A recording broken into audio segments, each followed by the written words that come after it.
Hello, my dear students. How are you? Welcome in Career Infinity classes. Myself is Avinash Sharma. तो वो बच्चों हम लोग पढ़ रहे थे 5 kingdom classification of RH Whittaker. हम लोगों ने पहला किंगडम पढ़ा बच्चों मोनेरा। देन हम लोगों ने किया था प्रोटिस्टा। प्रोटिस्टा के बाद हमने पढ़ा फंजी। और बच्चों आज हम पढ़ेंगे 4th kingdom that is Plantae. तो देखिए इस किंगडम में मैं आपको सारी चीज़ें क्लियर कराने की कोशिश करूंगा जिससे आपको संक्षेप में सारी चीज़ें क्लियर हो जाए, नट सेल में सारी चीज़ें क्लियर हो जाए। तो आइए बच्चों देखते हैं किस तरीके से क्या होता है। उसके पहले आपके लिए एक मोटिवेशन देखिए, जैसा कि आप मेरे पीछे देख पा रहे होंगे क्या लिखा हुआ है।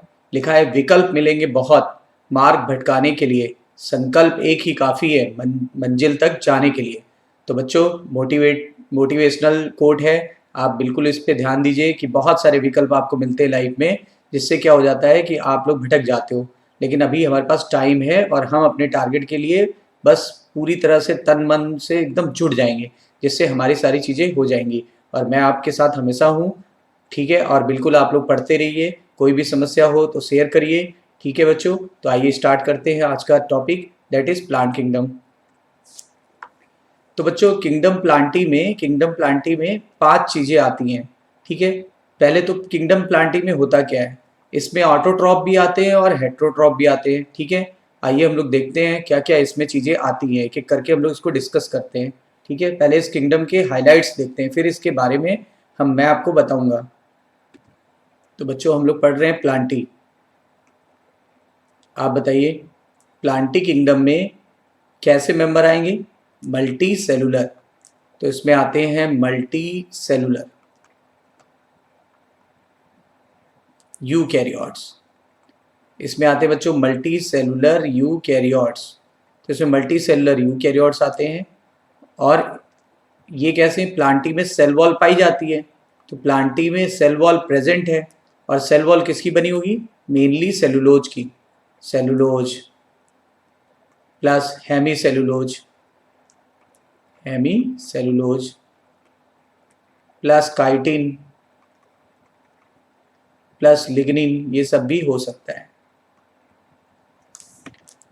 फिर आप देखिए इसके मोस्टली मेंबर्स जो होते हैं, mostly members are autotroph. Mostly member autotroph होते हैं, इसका मतलब स्वपोषी, मतलब ये सनलाइट से अपना फूड खुद बना लेते हैं। ये सनलाइट से अपना फूड बना लेते हैं पत्तियों में या अपने ग्रीन पार्ट्स में, ये फूड का फॉर्मेशन कर लेते हैं, ठीक है। इसीलिए इनको ऑटोट्रॉप कहा। इसीलिए तो आप इनको प्रोड्यूसर भी कह सकते हैं, इसलिए आप इन्हें क्या कह सकते हैं, प्रोड्यूसर्स। और बच्चों इनका ट्रॉफिक लेवल क्या था, T1। और ये पूरी दुनिया को फूड सप्लाई कर रहा है, यानी पूरी दुनिया को फूड सप्लाई करता है, ठीक है। कुछ को डायरेक्टली और कुछ को इनडायरेक्टली। बच्चों डायरेक्टली किसको सप्लाई करता है, डायरेक्टली सप्लाई करता है हार्बीवोर्स को, हार्बीवोर्स। और इनडायरेक्टली सप्लाई करता है किसको, कार्निवोर्स को, यानी मांसाहारी को, ठीक है। अच्छा मैंने ये क्यों बोला कि इसके मोस्टली मेंबर ऑटोट्रॉफिक है, तो क्या कुछ हेट्रोट्रॉफिक भी होते हैं क्या, बिल्कुल। आप आइए आपको बताते हैं किस तरीके के वो हो सकते हैं। कुछ हेट्रोट्रॉफिक भी हो सकते हैं, सम मे बी हेट्रोट्रॉफिक। और हेट्रोट्रॉफिक होंगे तो अपना खाना खुद नहीं बना पाएंगे, तो इसलिए इन्हें बनना पड़ेगा पैरासाइट, पैरासाइट होंगे। तो ऐसे बहुत सारे आपने पैरासिटिक एल्गी के बारे में सुना होगा, ठीक है। आगे आप पढ़ोगे, आपने बहुत सारे पैरासिटिक प्लांट्स के बारे में पढ़ा सुना होगा, तो ये आप जानते हो, ठीक है। कुछ इनमें से कार्निवोर्स भी होते हैं, कुछ इनमें से कार्निवोर्स भी होते हैं, मतलब ये इंसेक्ट्स खाते हैं। ये क्या खाते हैं बच्चों, इंसेक्ट्स। अब इंसेक्ट्स फीडिंग प्लांट कौन से होते हैं मैं आपको बताऊंगा, ठीक है। ये जब तक सनलाइट मिलती है तो अपना खाना बना लेते हैं, ठीक है। और अगर नाइट्रोजन की कमी होती है, नाइट्रोजन की कमी होती है, तब ये क्या करते हैं, इंसेक्ट्स को खाते हैं। और इंसेक्ट्स आर्थ्रोपोडा ग्रुप को बिलोंग करता है। और उसकी जो शरीर का जो कवर होता है वो काइटिन का बना होता है। और काइटिन में क्या पाया जाता है, एन एसिटाइल ग्लूकोसामिन। तो बच्चों एन क्या है, नाइट्रोजन, तो नाइट्रोजन की कमी को ये पूरा कर लेते हैं, ठीक है। तो है तो ये प्राइमरी ऑटोट्रॉफ, लेकिन फिर भी इनको सेकेंडली हेट्रोट्रॉफ कहा जा सकता है। अभी मैं डिटेल में सबके एग्जाम्पल बता रहा हूँ, ठीक है। और कभी कभी ये सड़ी गली चीज़ों से अपना भोजन ले लेते हैं, तो इनको सैप्रोफिटिक भी बोलते हैं। इनको सैप्रोफिटिक यानी मृतोपजीवी भी बोलते हैं। ये डेड और डिकेइंग मैटर से भोजन ले लेते हैं, ठीक है, और न्यूट्रिएंट साइक्लिंग को मेंटेन करते हैं। अच्छा, और देखते हैं प्लांटी में क्या होता है। अल्टरनेशन ऑफ जनरेशन पाया जाता है। अल्टरनेशन ऑफ जनरेशन पाया जाता है, यानी पीढ़ी एकांतरण। अल्टरनेशन ऑफ जनरेशन में लाइफ में दो स्टेजेस होती हैं, एक एन जिसको बोलते हैं गैमेटोफिटिक, एन यानी गैमेटोफिटिक स्टेज, एन यानी गैमेटोफिटिक स्टेज। इसको गैमेटोफिटिक स्टेज क्यों बोलते हैं? Because it will produce gamete, it will produce gamete, ये गैमिट प्रोड्यूस करेगा, इसलिए गैमेटोफिटिक बोलते हैं। और गैमिट कैसा होता है? एन यानी हैप्लाइड। और एक दूसरी फेज होती है लाइफ में 2n, 2n यानी स्पोरोफिटिक, स्पोरोफिटिक। तो देखिए ये स्पोरोफिटिक स्टेज क्या प्रोड्यूस करेगा? स्पोर, प्रोड्यूस स्पोर, इसलिए इसको बोला गया स्पोरोफिटिक, ठीक है। तो डिप्लाइड स्टेज को बोलेंगे स्पोरोफिटिक और हैप्लाइड को बोलेंगे गैमेटोफिटिक स्टेज। और ये एक दूसरे में चेंज होते रहते हैं, n 2n में चेंज हो जाएगा और 2n दोबारा n में चेंज हो जाएगा। इसी को बोलते हैं alternation of generation, alternation of generation. ऐसा सभी प्लांटी के मेंबर में होगा, ठीक है। क्लियर? आइए हम लोग थोड़ा सा और डिटेल में समझते हैं इसके बारे में। तो बच्चों आप इस फिगर में देख पा रहे होंगे कि एक तरफ लिखा हुआ है हैप्लाइड यानी गैमेटोफिटिक स्टेज, ये ऊपर वाली जो है ये गैमेटोफिटिक स्टेज को शो कर रहा है, गैमेटोफिटिक स्टेज। क्योंकि देखिए ये क्या बना रहा है? गैमेट। ये क्या बना रहा है? गैमेट। और यहाँ पे प्लांट को बोलेंगे गैमेटोफाइट और इस स्टेज का नाम है गैमेटोफिटिक स्टेज। और ये जो 2n दिया हुआ है, 2n नीचे वाला, इसको बोला गया है स्पोरोफिटिक स्टेज, स्पोरोफिटिक स्टेज। और देखिए प्लांट को बोलेंगे स्पोरोफाइट, स्पोरोफाइट। अब देखिए इधर से स्टार्ट करिए, ये गैमेटोफाइट है यानी इसकी जितनी भी सेल होंगी सब n होंगी, सारी सेल कैसी होंगी? n, ठीक है। इसने क्या बनाया? गैमेट, इसने गैमेट बना दिया। गैमेटोफाइट क्या प्रोड्यूस करता है? फाइट मतलब प्लांट और गैमेटो मतलब गैमेट, तो गैमेट बनाने वाला जो हिस्सा होता है वो गैमेटोफाइट कहलाता है और ये हैप्लाइड होता है।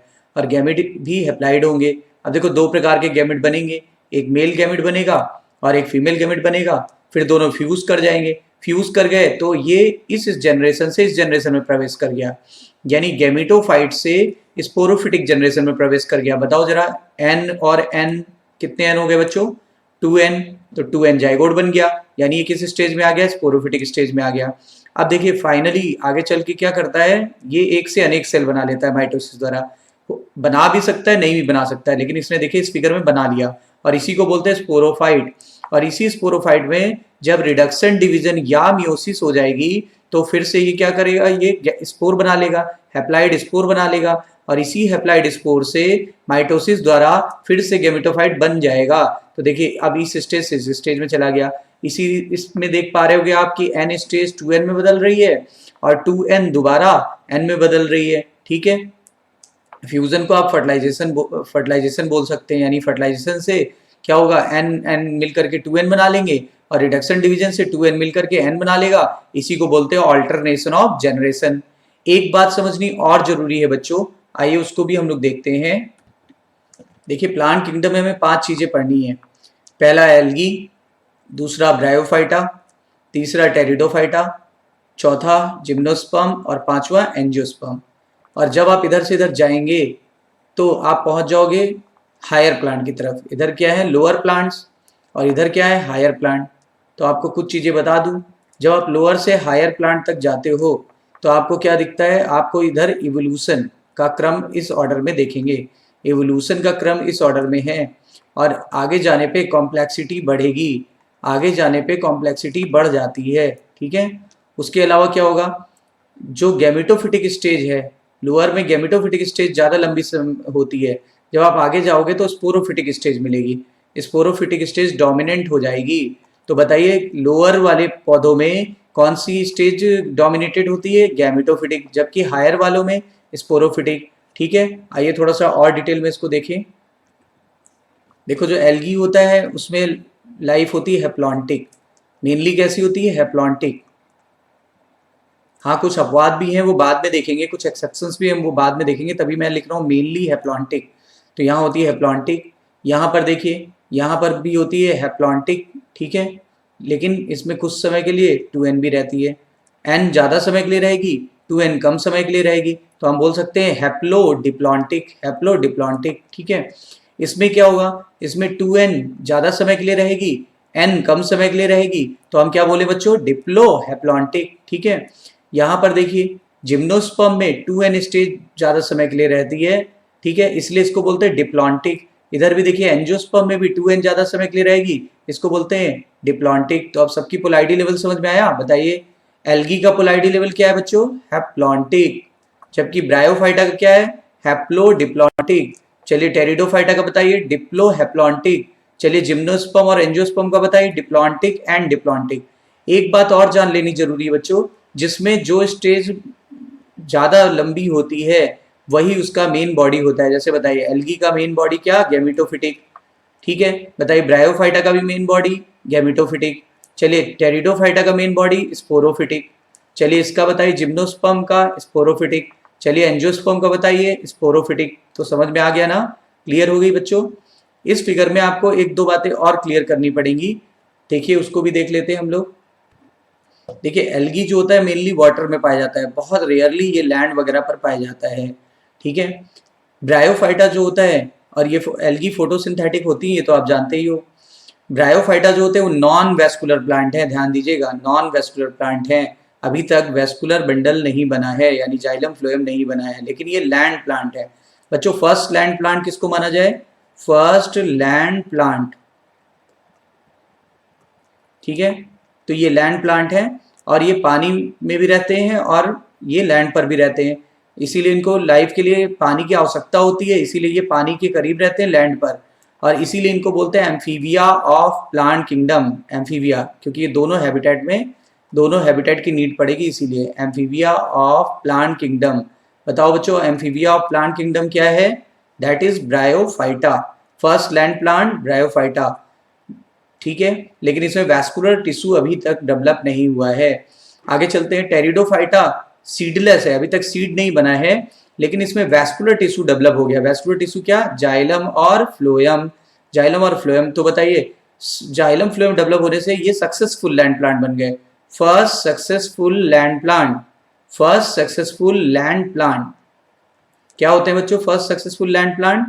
तो आप बताओगे टेरिडोफाइटा। अच्छा बताइए, जिस प्रकार एम्फीबिया सबसे पहले लैंड एनिमल थे, उसी प्रकार सबसे पहले सक्सेसफुल लैंड एनिमल स्नेक को बोलते हैं, इसीलिए इसको बोलते हैं स्नेक और reptile of plant kingdom. Snake और रेप्टाइल ऑफ प्लांट किंगडम, ठीक है बच्चों। और चूंकि इनमें वैस्कुलर टिश्यू डेवलप हो गया, इसीलिए ये ज़्यादा एडवांस हो गए, ठीक है। जिम्नोस्पर्म को नेकेड सीड प्लांट बोलते हैं। देखिए इनमें फल नहीं बनता, इनमें फ्रूट नहीं बनता, और अगर फ्रूट नहीं बनेगा, ठीक है, अगर फ्रूट नहीं बनेगा तो बताइए सीड कैसे रहेंगे? नेकेड रहेंगे, सीड नेकेड रहते हैं, ठीक है, इसीलिए इनको बोला गया। एंजियोस्पर्म में क्या होता है? एंजियोस्पर्म को फ्लावरिंग प्लांट भी कहते हैं, क्योंकि इसी में फ्लावर बना, बाकी किसी में फ्लावर और फ्रूट का फॉर्मेशन नहीं होता है। तो यहाँ पर क्या होगा? यहाँ पर सीड फ्रूट के अंदर बंद हो गया, यानी कि जो सीड था अभी तक खुला था जिम्नोस्पर्म में, अब इसको कवर कर दिया गया। किसने कवर कर लिया? फ्रूट ने। तो इसीलिए इसको फ्रूट प्लांट या फ्लावरिंग प्लांट भी कहा जाता है। और एंजियोस्पर्म दुनिया के सबसे सक्सेसफुल पौधे हैं, ठीक है बच्चों। तो आई थिंक ये बात क्लियर हो गई होगी। चलिए एक बार मैं आपको रिवाइज कराता हूँ थोड़ा सा। बताइए, एल्गी की मेन बॉडी हैप्लॉन्टिक, यानी गैमेटोफिटिक स्टेज होगा। इसकी हैप्लोडिप्लॉन्टिक, हैप्लोडिप्लॉन्टिक, ठीक है बच्चों। टेरिडोफाइटा की डिप्लोहैप्लॉन्टिक, ठीक है बच्चों। जिम्नोस्पर्म की डिप्लॉन्टिक, एंजियोस्पर्म की डिप्लॉन्टिक। तो बताइए इसकी डोमिनेंट फेज गैमेटोफिटिक, इसमें भी गैमेटोफिटिक, इसमें स्पोरोफिटिक, इसमें स्पोरोफिटिक, इसमें स्पोरोफिटिक, ठीक है।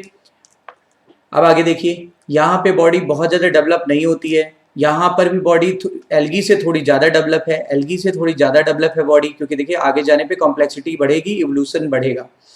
तो यहाँ लेकिन नॉन वेस्कुलर प्लांट है। बताइए, first land plant is bryophyta, amphibia of plant kingdom बोलेंगे कि नहीं बोलेंगे? बोलेंगे। जबकि फर्स्ट सक्सेसफुल लैंड प्लांट जिसमें वैस्कुलर टिश्यू बन चुका है टेरिडोफाइटा, इसको स्नेक या रेप्टाइल ऑफ प्लांट किंगडम बोलेंगे ना बच्चों, ठीक है। फिर आगे जिम्नोस्पर्म्स को नेकेड सीड प्लांट बोलते हैं क्योंकि इसमें सीड के चारों तरफ फ्रूट का फॉर्मेशन नहीं होता है, इसीलिए इसको नेकेड सीड प्लांट बोलेंगे। एंजियोस्पर्म में seed is protected by the fruit, तो इसको फ्रूट प्लांट या फ्लावरिंग प्लांट भी कहते हैं। दुनिया में सबसे ज्यादा सक्सेसफुल पौधे कौन से हैं? एंजियोस्पर्म। अच्छा एक चीज और देख लीजिए, लैंड पर पहली बार कौन सा आया? ब्रायोफाइटा, तो इसलिए ब्रायोफाइटा को फर्स्ट लैंड प्लांट बोलते हैं, ठीक है। लेकिन वेस्कुलर प्लांट कौन से हैं? बाकी सारे ये 3 वेस्कुलर प्लांट है, 3 वेस्कुलर प्लांट है। वेस्कुलर प्लांट में क्या आएगा? टेरिडोफाइटा, जिम्नोस्पर्म और एंजियोस्पर्म। देखिए वेस्कुलर प्लांट में ये 3 आ रहे हैं, टेरिडोफाइटा, फिर सीड प्लांट में 2 आ गए, जिम्नोस्पर्म और एंजियोस्पर्म, ठीक है। इनमें सीड नहीं बनता है, वेस्कुलर प्लांट तो है बट सीड नहीं बनता है, ठीक है, याद रखिएगा। ये देखिए ये भी वेस्कुलर प्लांट है लेकिन सीड बन गया, ये भी वेस्कुलर प्लांट है, इसमें सीड भी बन गया और फ्रूट भी बन गया। तो धीरे धीरे एडवांसमेंट बढ़ता जा रहा है, धीरे धीरे देखिए एडवांसमेंट होता जा रहा है, ठीक है बच्चों, क्लियर।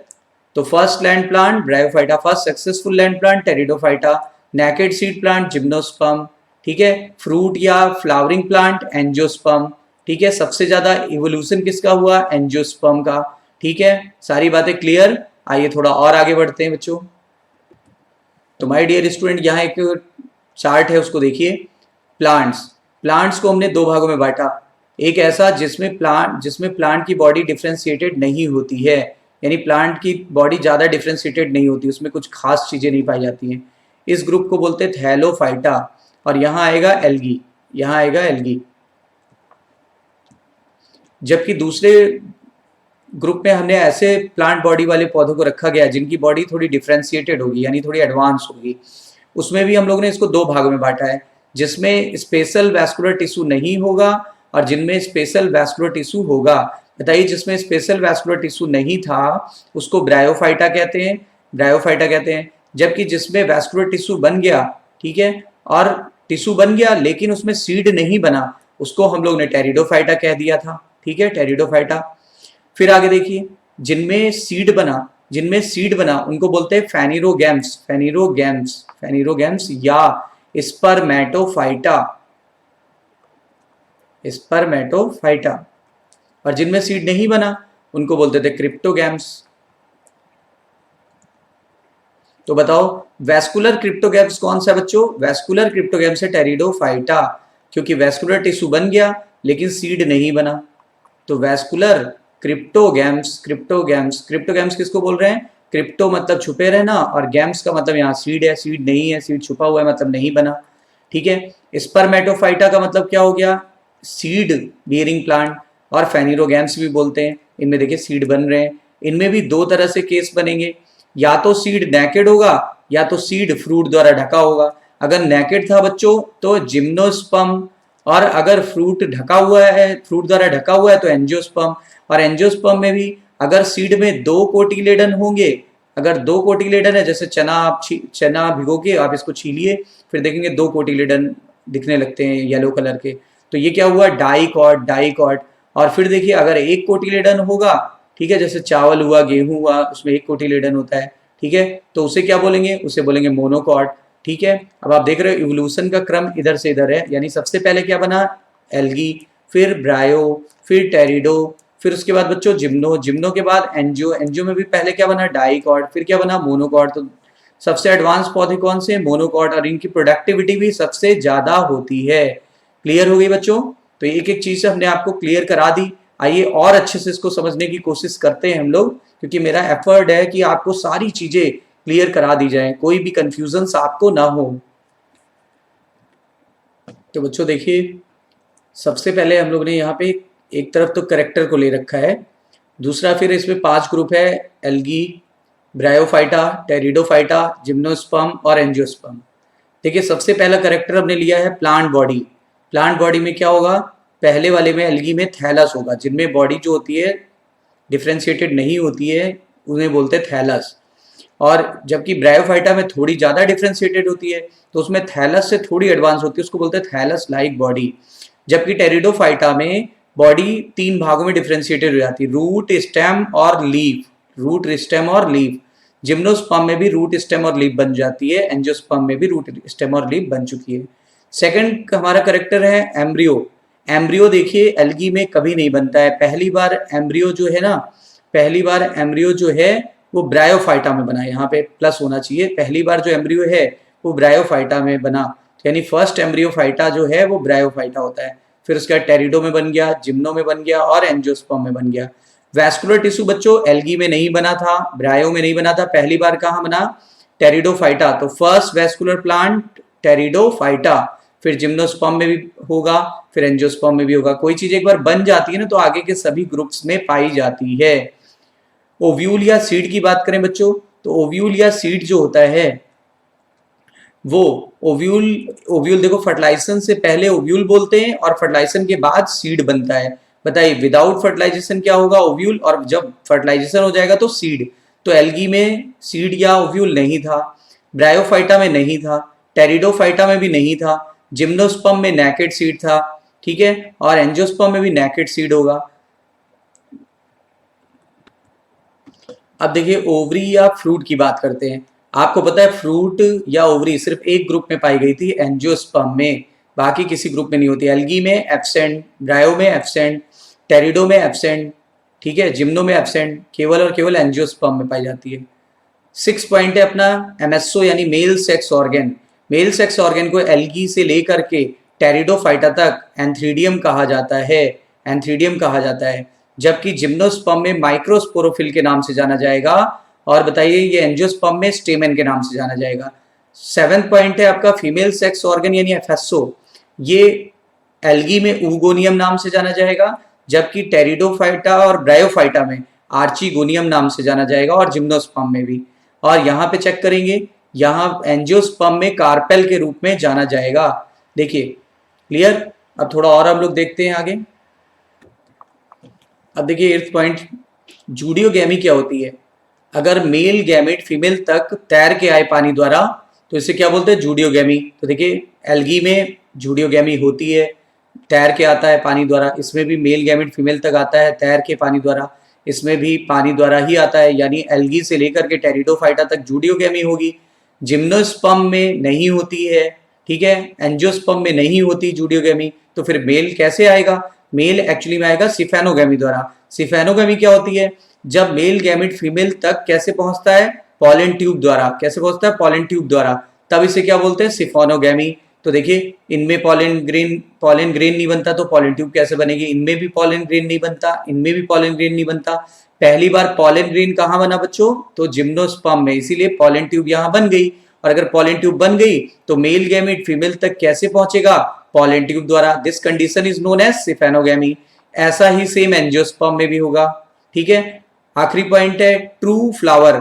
बताइए फ्लावर केवल और केवल किस में बना था, एंजियोस्पर्म में, इसलिए इसको फ्लावरिंग प्लांट भी कहते हैं, इसलिए इसको फ्लावरिंग प्लांट भी कहते हैं। देखिए इधर आप जितना इधर जाएंगे एल्गी ब्रायो ये सब लोअर हैं, और इधर आप आ जाओगे जैसे जिम्नो और एंजियो ये सब हायर है। डायरेक्शन ऑफ इवोल्यूशन किधर से किधर है, एल्गी से ब्रायो, ब्रायो से टेरिडो, टेरिडो से जिम्नो और जिम्नो से एंजियोस्पर्म। ठीक है प्यारे बच्चों, तो आई थिंक कि आपको ये चार्ट बहुत अच्छे से क्लियर हो गया होगा। 2-3 बातें और बता देता हूं, ठीक है, उसको अभी अगले चार्ट से देखते हैं। देखिए इसमें कुछ ब्रायो, टेरिडो और एंजियोस्पर्म को कंपेयर किया गया है, तो आइए देखते हैं। सबसे पहले डोमिनेंट फेज बताइए ब्रायोफाइटा में गैमेटोफिटिक होगी, याद करो N-2N, यानी मेन क्या है, मेन है हैप्लॉन्टिक यानी गैमेटोफिटिक। यहाँ याद करिए 2N-N, तो मेन कैसी होगी, स्पोरोफिटिक। यहाँ पे 2N और यहाँ पे भी 2N यानी स्पोरोफिटिक, स्पोरोफिटिक, ठीक है। Polarity of the main body आप देख सकते हो, N यानी हैप्लॉइड, यहाँ देखिए 2N यानी डिप्लाइड, यहाँ देखिए डिप्लाइड, यहाँ देखिए डिप्लाइड, बिल्कुल क्लियर बच्चों। डिफ्रेंसिएशन ऑफ द बॉडी, इसमें थैलस था, याद करो थैलस लाइक, और रूट लाइक स्ट्रक्चर होता है, इसको बोलते हैं राइजोइड्स, आगे आप डिटेल में पढ़ोगे। यहाँ रूट स्टेम लीफ बन चुका, ऐसा ही यहाँ पे भी हुआ था, अभी अभी मैंने चार्ट में बताया, रूट स्टेम लीफ इनमें भी बन चुका है। वैस्कुलर बंडल टेरिडोफाइटा में नहीं पाया जाता है, बाकी सब में पाया जाता है। पहला बताइए ग्रुप जिसमें पहली बार बना, ब्रायोफाइटा में तो वैस्कुलर बंडल नहीं पाया जाता, टेरिडोफाइटा में पहली बार बना, ठीक है, फिर जिम्नोस्पर्म में भी पाया जाएगा, फिर एंजियोस्पर्म में भी पाया जाएगा, ठीक है। नेचर ऑफ स्पोर, देखिए स्पोर लगभग सभी में बनते हैं, लेकिन ब्रायोफाइटा में होमोस्पोरस कंडीशन पाई जाती है, मतलब एक ही साइज के स्पोर बनेंगे, एक ही प्रकार के स्पोर बनेंगे। यहाँ पे ज्यादातर होमोस्पोरस कंडीशन होती है, थोड़ी बहुत हेट्रोस्पोरस होती है। तो होमोस्पोरस तो समझ में आ गया, हेट्रोस्पोरस में एक छोटा स्पोर बनेगा, एक बड़ा, एक जो है वो मेल गैमेट बनाएगा आगे चल के छोटा वाला, और बड़ा वाला फीमेल गैमेट बनाएगा। ठीक है, याद रखिएगा। अब यहाँ पे कैसी होती है, हेट्रोस्पोरस कंडीशन आ गई पूरी पूरी तरह। यहाँ पे भी हेट्रोस्पोरस कंडीशन आ गई, मतलब दो प्रकार के स्पोर बनेंगे, एक छोटा बड़ा, एक छोटा और एक बड़ा। ठीक है। सीड एंड इट्स कवरिंग, देखो जहां हेट्रोस्पोरी स्टार्ट हुई वहीं पर सीड बनना चालू होगा, तो सीड एब्सेंट है, इसमें भी सीड एब्सेंट होता है, लेकिन हाँ बनना चालू हो गया, स्टार्टेड, सीड बनना चालू हुआ। एक दो अपवाद हैं जिनमें सीड बना, आगे बताएंगे, जैसे सिलेजनेला वगैरह। ठीक है, इसमें सीड बना लेकिन नेकेड था, मतलब फ्रूट से घिरा नहीं था। इसमें सीड बना और फ्रूट द्वारा घिरा था। फ्लावर केवल और केवल किस में पाया जाता है, एंजियोस्पर्म में। तो आई होप सो कि आपको ये बिल्कुल क्लियर हो गया होगा। ऑल्टरनेशन ऑफ जनरेशन भी क्लियर हो गया, सभी की पोलाइडी भी क्लियर हो गया, फर्स्ट वेस्कुलर प्लांट क्लियर हो गया, first successful land plant clear हो गया, फर्स्ट लैंड प्लांट क्लियर हो गया, फ्लावरिंग प्लांट या फ्रूटिंग प्लांट भी क्लियर हो गया। ठीक है बच्चों, तो बच्चों हमें पहला ग्रुप पढ़ना होगा एल्गी, हमको पहला ग्रुप पढ़ना होगा एल्गी। तो देखिए एल्गी में भी हमको तीन चीजें पढ़नी है। पहली ग्रीन एल्गी, ग्रीन एल्गी को क्या बोलते हैं, क्लोरोफाइसी, क्लोरोफाइसी। और आप इस फिगर में देखिए, ये समुद्र का किनारा है, यहाँ पे देखिए ग्रीन एल्गी ये पाई जा रही है। ठीक है, ग्रीन ग्रीन। फिर दूसरी होती है रेड एल्गी या रोडोफाइसी, रेड एल्गी का नाम रोडोफाइसी। ये देख रहे हैं आप, ये देखिए यहाँ पे ग्रीन ग्रीन सा समुद्र है, ये देखिए, और ये रेड कलर की एल्गी इसमें देखिए चारों तरफ जमी हुई है, रेड कलर की एल्गी फ्लोट कर रही है, तो इसको रेड एल्गी बोलते हैं। दो तरह की हो गई। ठीक है, थर्ड ग्रुप होता है अपना कौन सा, थर्ड होता है ब्राउन एल्गी। और ये देखिए ब्राउन एल्गी है, ब्राउन एल्गी का फिगर दिखाया गया। अब की बार समुद्र में किस तरह की चीजें दिख रही है, ये देखिए ब्राउन ब्राउन दिख रहा है आपको बॉडी।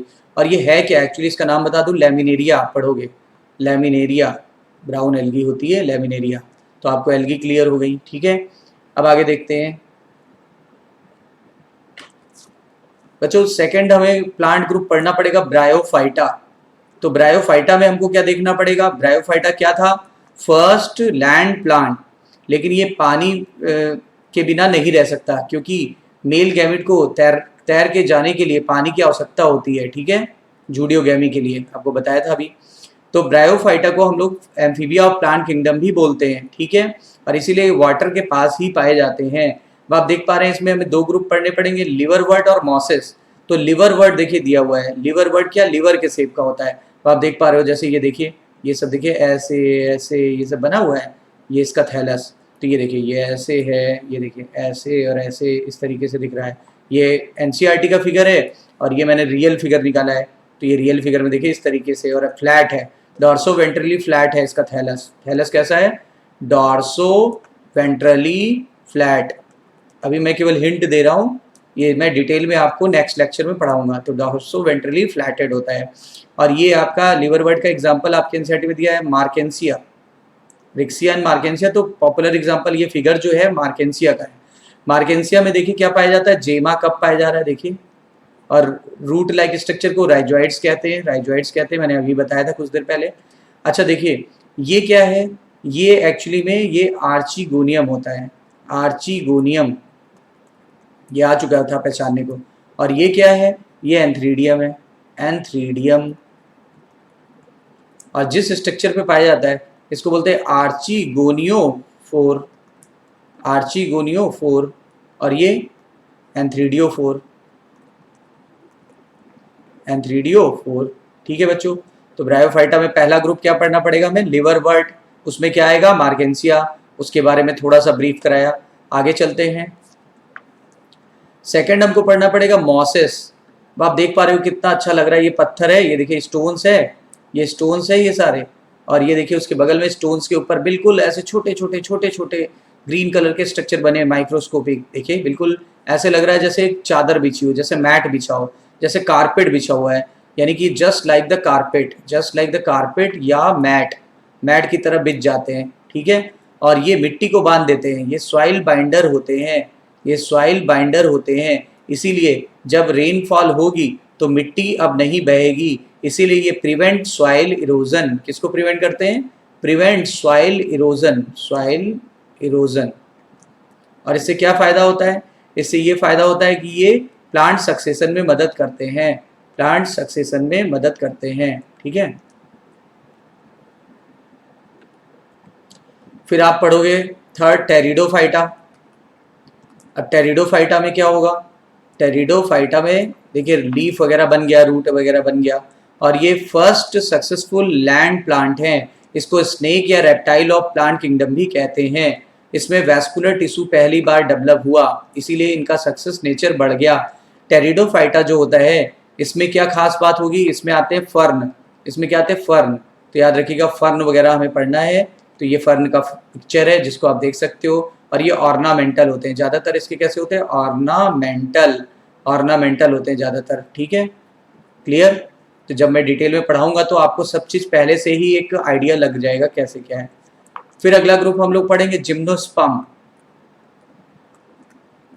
जिम्नोस्पर्म, जिम्नोस्पर्म में आपको 3-4 चीज़ें देखनी होंगी, साइकस, पाइनस और सिट्रस, यानी देवदार, देवदार का पौधा, ठीक है, साइकस। तो ये जो पौधा दिख रहा है आपने देखा भी होगा बहुत सारे गार्डन्स में, ये गार्डन है, यहाँ पे आप देखिए ये साइकस का पौधा है, और ये देखिए ये उसकी पत्तियाँ ऐसे ऐसे उसमें बिल्कुल निकली हुई लेदरी लीव्स, लेदरी लीव्स ऐसे निकली होती है, बहुत हार्ड होती है, ठीक है, घरों में लोग ऑर्नामेंटल के लिए लगाते हैं, क्लियर। तो आपने देखा कि साइकस कैसा होता है, और ये देखिए बगल में क्या लगा हुआ है, ये क्या है बच्चों, अभी दिखाया था, ये फर्न, ये सब ऑर्नामेंटल है। तो फर्न और साइकस ये सब ऑर्नामेंटल होते हैं, ठीक है। ये क्या है बच्चों, ये पाइनस है, ये पाइनस है जिसको चीड़ बोलते हैं, चीड़। और ये कहाँ पाया जाता है, ये हिल स्टेशन पर पाया जाता है, जैसे नैनीताल, मनाली। हम लोग एक बार नैनीताल मनाली गए थे तो वहाँ पे इस तरीके के पौधे काफ़ी देखने को मिलते हैं, यानी हिल स्टेशंस पर काफ़ी देखने को मिलते हैं, ठीक है। यानी ये वहाँ पाए जाते हैं जहाँ पर थोड़ी ठंडी पड़ती है। और ये देखिए उसका कोन है, ये कोन है, मेल कोन पाया जाता है, फीमेल कोन पाया जाता है, आपको मैं डिटेल में पढ़ाऊंगा मेल कोन फीमेल कोन। और इसकी पत्तियां आप देख रहे हो कैसे, पत्तियां गोल गोल है, कांटेदार पत्तियां गोल गोल है, निडिल लाइक पत्तियां होती है, निडिल लाइक, ताकि ये जीरोफिटिक हैबिटेट के लिए अडेप्टेड होते हैं, जीरोफिटिक हैबिटेट के लिए अडेप्टेड होते हैं, और लेदरी होती हैं, निडिल लाइक होती, लेदरी होती हैं, ठीक है। और इसके ग्रुप को कोनीफर्स कहते हैं, क्या कहते हैं बच्चों, कोनीफर्स, कोनीफर्स। तो मैं थोड़ा थोड़ा हिंट सबके बारे में दे रहा हूँ, हम लोग नेक्स्ट लेक्चर में इसको डिटेल में पढ़ेंगे। बच्चों ये है सिट्रस, और इसी को बोलते हैं देवदार का पौधा, देवदार। और इसकी लकड़ी देखिए, काफ़ी आपने सुना होगा, देवदार का पौधा आपने खुद पढ़ा होगा, देखिए बिल्कुल स्ट्रेट ये है, और इससे ब्रांचेस ऐसे ऐसे निकल रही हैं। ऐसा भी आपने हिल स्टेशन पे देखा होगा। ये मनाली की फ़ोटो है, कुल्लू मनाली सुना है, ये मनाली की एक्चुअल फ़ोटो है, ठीक है। इस तरीके का इसमें दिखता है, बहुत अच्छा लगता है, अट्रैक्टिव, ठीक है। और हिल स्टेशन पे ये सारे पौधे पाए जाते हैं। फिर हमें पढ़ना पड़ेगा लास्ट में एंजियोस्पर्म। तो एंजियोस्पर्म के बारे में भी कुछ हिंट दे देता हूँ। एंजियोस्पर्म में सबसे छोटा एंजियोस्पर्म होता है, पहले तो इनको फ्लावरिंग प्लांट या फ्रूटिंग प्लांट भी कहते हैं, और ये दुनिया के सबसे सक्सेसफुल हैं। इसमें 2 ग्रुप हमें स्टडी करने पड़ेंगे, dicot and monocot, dicot and monocot, ठीक है। फिर आगे देखो वुल्फिया सबसे छोटा, वुल्फिया सबसे छोटा एंजियोस्पर्मिक प्लांट होता है। तो वुल्फिया एक्चुअली में एक जीनस है, इसमें बहुत सारी स्पीसीज आती है। इसके अंदर क्या होता है, स्मॉलेस्ट फ्लावरिंग प्लांट आ रहा है, यानी smallest angiosperm on the earth. Commonly इसको वाटर मील या डक वीड भी कहते हैं, वाटर मील या डक वीड भी कहते हैं। और ये एक्वेटिक प्लांट है, और ये बिल्कुल छोटे छोटे दाने जैसे मिलता है, जैसे कॉर्न मील होता है ना, जैसे कॉर्न मील फ्लोट कर रहा हो पानी में, जैसे कॉर्न मील फ्लोट कर रहा हो पानी में, वैसे ही बिल्कुल वुल्फिया जो होता है, वुल्फिया की जो स्पीसीज होती है कई सारी, वो फ्री फ्लोटिंग होती हैं, फ्री फ्लोटिंग थैलस पाया जाता है, ग्रीन होती हैं, कभी कभी येलो ग्रीन होती हैं, लेकिन इनमें रूट नहीं होती, तभी तो ये फ्री फ्लोटिंग है। आइए इसकी फिगर दिखाता हूँ, ये देखिए, ये है वुल्फिया ग्लोबोसा, देखिए बिल्कुल छोटे छोटे दाने जैसे दिख रहे हैं, जैसे कि छोटे छोटे दाने तैर रहे हो पानी में। तो ये किसी व्यक्ति ने दोनों उंगलियों पे देखिए कितने छोटे दिख रहे हैं, उंगली उसके सामने कितनी बड़ी है, फिंगर कितनी बड़ी है, और ये स्मॉलेस्ट फ्लावरिंग प्लांट है वुल्फिया, ठीक है बच्चों। इस लार्जेस्ट फ्लावरिंग प्लांट कौन सा होता है, लार्जेस्ट फ्लावरिंग प्लांट होता है यूकेलिप्टस रेगेंस, ठीक है, रेगनेंस। तो यूकेलिप्टस रेगनेंस होता है, और ये tallest of all flowering plant है, यानी सबसे बड़ा फ्लावरिंग प्लांट है, ठीक है। और ये टालेस्ट प्लांट सभी पौधों में सबसे बड़ा है। Although no living specimen can make to claim, यानी बहुत ज़्यादा लिविंग स्पेसिमेन इसके नहीं है, फिर भी कुछ पौधा यहाँ कहीं कहीं देखा गया है, ठीक है। तो लिविंग स्पेसिमेन कहीं कहीं टॉलेस्ट देखा गया, जिसकी जो हाइट है वो लगभग 100 मीटर 100.5 मीटर्स लंबा है, यानी 330 फीट जो है वो लंबा है। और ऐसा तस्मानिया में पाया गया। तस्मानिया कहाँ है बच्चों? ऑस्ट्रेलिया में। याद करो तस्मानिया वुल्फ तो ऑस्ट्रेलिया में पाया गया। अब आप आइडिया लगा लो ये कितना बड़ा पेड़ है, कितना बड़ा पेड़ है, इसका कोई भी किनारा दिख नहीं रहा है, अगल बगल देखिए बिल्कुल इसका टर्मिनल एंड नहीं दिख रहा। इंसान उसके सामने कितने छोटे हैं आप देख लो। इंसान 6 फीट हाइट के होते हैं, उससे कितने गुना बड़ा दिख रहा है आपको, बहुत बड़ा होता है, 330 फीट हाइट का होता है। बच्चों दुनिया का सबसे बड़ा जो प्लांट है वो तो दुनिया का सबसे बड़ा क्या दिखाया था आपको? एंजियोस्पर्म यानी फ्लावरिंग प्लांट। लेकिन दुनिया का सबसे बड़ा जो प्लांट है जो जिम्नोस्पर्म को बिलोंग करता है उसका नाम है सिकोया सेमीपरवायरेंस। सिकोया सेमीपरवायरेंस, और इसको रेडवुड प्लांट भी कहते हैं। क्या कहते हैं? रेडवुड प्लांट, ठीक है। और अब तक का जो सबसे लंबा जो पौधा है यूकेलिप्टस से भी लंबा है, उसको एक स्पेशल नाम दिया गया हाइपर आयन, ठीक है। हाइपर आयन नाम दिया गया। जो हाइपर आयन होते हैं वो कोस्ट रेडवुड प्लांट भी कहलाते हैं, यानी सिकोया सेमीपरवायरेंस। और ये कैलिफोर्निया में पाए जाते हैं। कहाँ पाए गए? कैलिफोर्निया में। दैट वॉज मेजर्ड, इसकी जो हाइट थी 115 मीटर। आप देख लो अभी हमने देखा था लगभग 100 मीटर थी यूकेलिप्टस की, इसकी 115 मीटर से भी ज़्यादा है, यानी 380.1 फीट इसकी इतनी हाइट है।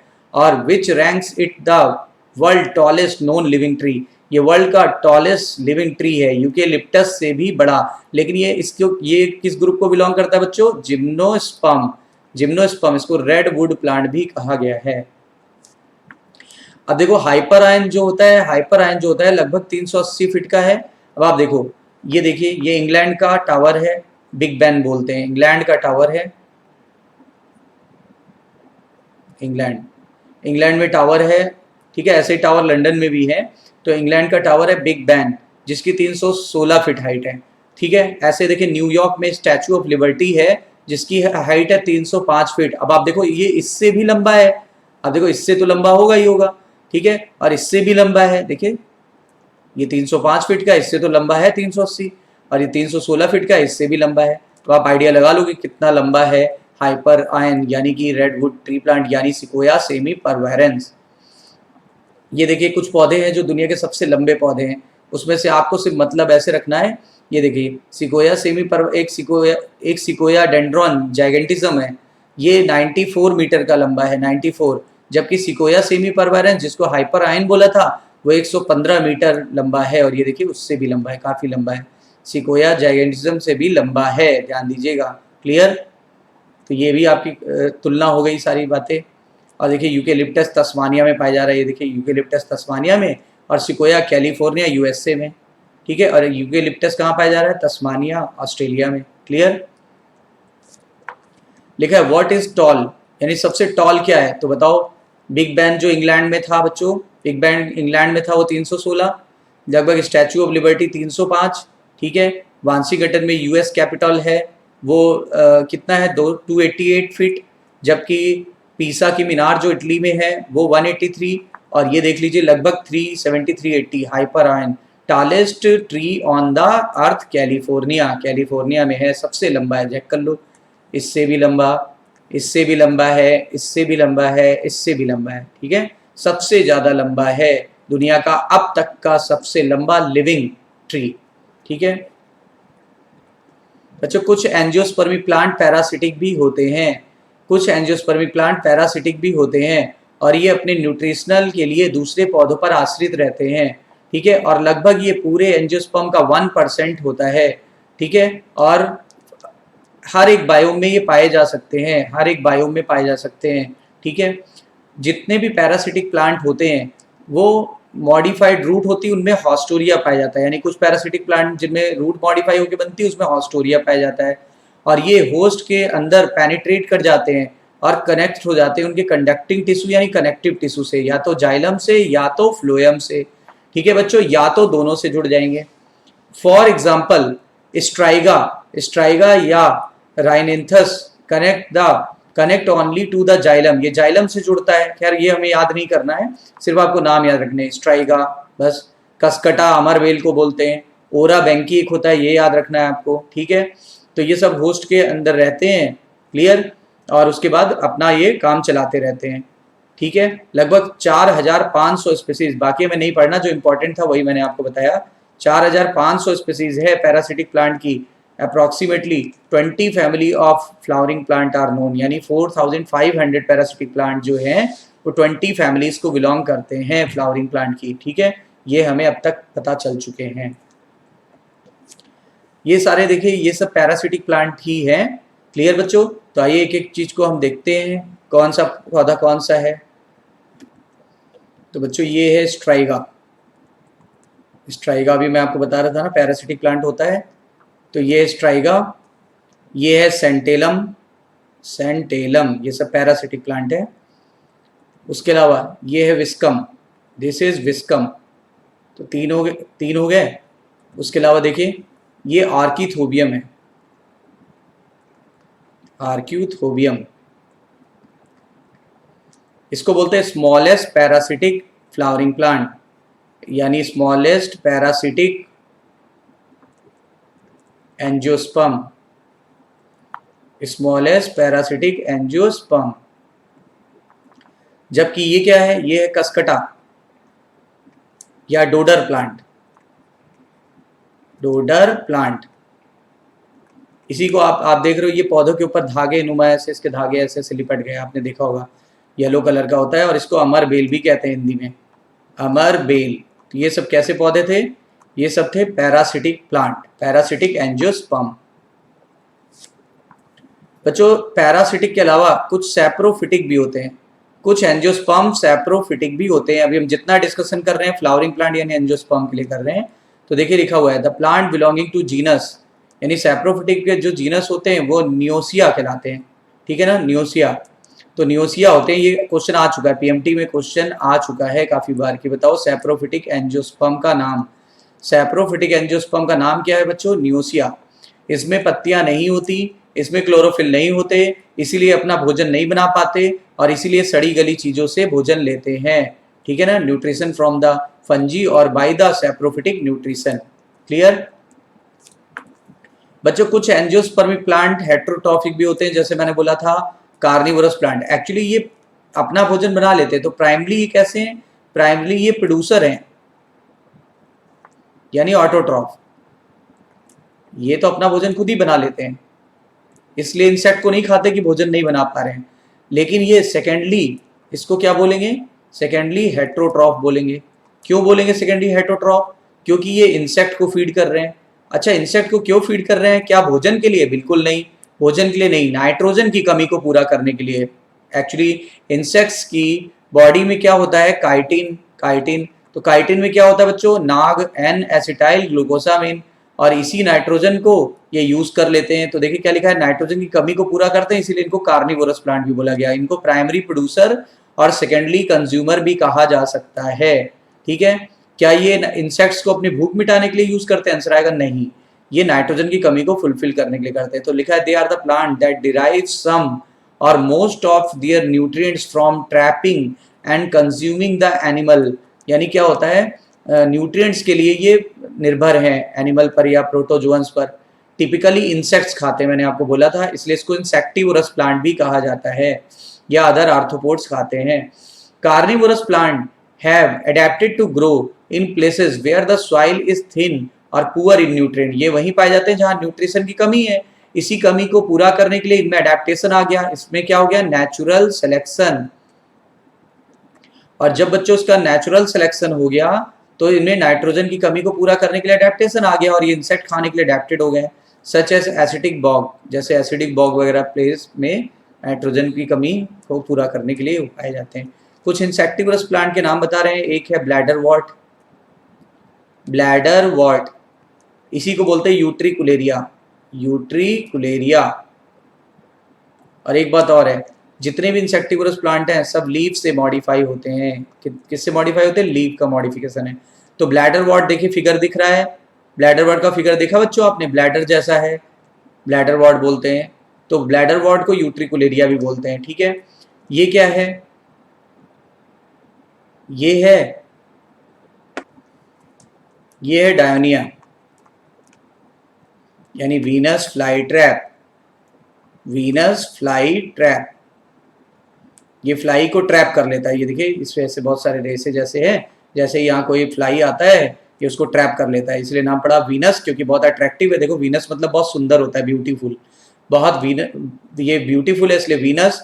और फ्लाई मतलब क्या होता है, जो फ्लाईज होती हैं, ट्रैप मतलब उसको पकड़ लेता है, इसलिए इसको बोला गया Venus fly trap.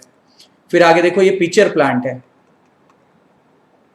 Pitcher plant, देखिए इसमें घड़े जैसा है ना, ये पिचर प्लांट है और इसी को बोलते हैं नेपेंथीज। पिचर प्लांट का दूसरा नाम नेपेंथीज। ये देखिए इसमें ये घड़े जैसा है और इसी में क्या होता है, इंसेक्ट आके गिर जाता है और ये ढक्कन द्वारा इसको बंद कर लेता है। ये सब किसका मॉडिफिकेशन है, ये सब लीफ का मॉडिफिकेशन है बच्चों, लीफ मॉडिफिकेशन, ध्यान दीजिएगा, बहुत इंपॉर्टेंट है, ये मॉर्फोलॉजी में दिया हुआ है।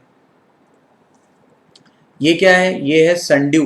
देखिए जैसे सनलाइट जब पड़ेगी तो ये बिल्कुल ऐसे लगेगा जैसे ओस की बूंदें गिरी हुई हैं, जैसे ड्यू जैसा कुछ गिरा हुआ है, तो इसलिए सनलाइट में ये चमकता है बहुत, इससे इंसेक्ट्स अट्रैक्ट होते हैं और ये इसके पास आ जाते हैं और ये उसको इनगल्फ कर लेता है, तो इसको बोलते हैं सन ड्यू या फिर ड्रोसेरा, सन ड्यू या ड्रोसेरा। तो ये सारी चीज़ें मैंने आपको क्लियर करा दी, तो सारी चीज़ें आपको आई होप सो क्लियर हो गई होंगी। तो बच्चों आज मैंने आपको प्लांट किंगडम का सब कुछ आउटलाइन बता दिया। इसमें 5 ग्रुप आते हैं, उनके बारे में सब कुछ बता दिया, हमें कैसे पढ़ना है, क्या पढ़ना है, होमोस्पोरस कंडीशन किस में होगी, हेट्रोस्पोरी किस में होगी, फर्स्ट लैंड प्लांट कौन सा है, फर्स्ट सक्सेसफुल लैंड प्लांट कौन सा है, नैकेड सीड प्लांट कौन से हैं, फ्लावरिंग प्लांट कौन से हैं, फ्रूटिंग प्लांट कौन से हैं। तो ये सारी चीज़ें आई होप सो आपको अच्छे से क्लियर हो गई होगी। वीडियो बार बार देखिएगा, आज का लेक्चर बहुत इंपॉर्टेंट था, ठीक है। मुझे आपको ये वीडियो बहुत छोटा लग रहा है बट इसको बनाने में काफ़ी टाइम लग गया, ठीक है, इसीलिए मैं पूरा अपना आउटपुट दे रहा हूँ। तो बच्चों आप लोग भी अपना आउटपुट दीजिए और बिल्कुल stay at home, social distancing का ख्याल रखें, ठीक है, घर पे रहिए, पढ़ाई करते रहिए, एक एक मिनट इंपॉर्टेंट है बच्चों। All the best. तो जय हिंद, जय भारत।